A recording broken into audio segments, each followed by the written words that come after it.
Dragon பட பாணியில் செய்த மோசடி கண்டுபிடிக்கப்பட்டு ஆள்மாறாட்ட குற்றச்சாட்டில் தேடப்படும் மென்பொறியாளர். பிரதீப் ரங்கநாதன் நடித்திருக்கும் தமிழ் திரைப்படம் டிராகன். அந்த திரைப்படத்தில் ஐடி நிறுவனம் ஒன்றில் ஆள்மாறாட்டம் செய்து வேலைக்கு சேர்வது போன்று கதைக்களம் இருக்கும். அதனை தெலங்கானா மாநிலத்தை சேர்ந்த மென்பொறியாளரான ராஃபா சாய் பிரசாந்த் என்பவர் நிஜத்திலும் நிகழ்த்தி காட்டி தற்போது மாட்டிக்கொண்டு தலைமறைவு வாழ்க்கையில் இருக்கிறாராம். தெலங்கானாவை சேர்ந்த அந்த பொறியாளர் இன்போசிஸில் வேலை பெற வேண்டும் என எண்ணி தனது சான்றிதழ்களை அந்த தனியார் நிறுவனத்திடம் சமர்ப்பித்து வேலைக்கும் சேர்ந்து 15 நாட்களில் அவர் வேலையை இழந்ததாக தகவல்கள் கூறுகின்றன.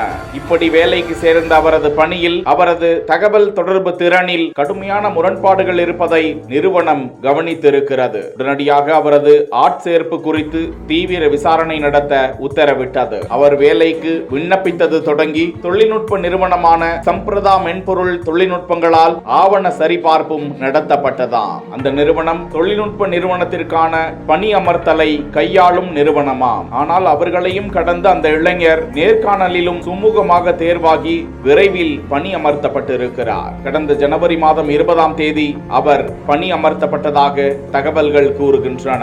ஆனாலும் அவர் பணி செய்யும் இடத்தில் ஊழியர்களுக்கும் மேலாளர்களுக்கும் அவர் மீது சந்தேகம் வர அவரது சான்றிதழ் சரிபார்ப்பு மதிப்பாய்வுகளில் அவர் கண்டுபிடிக்கப்பட்டிருக்கிறார்.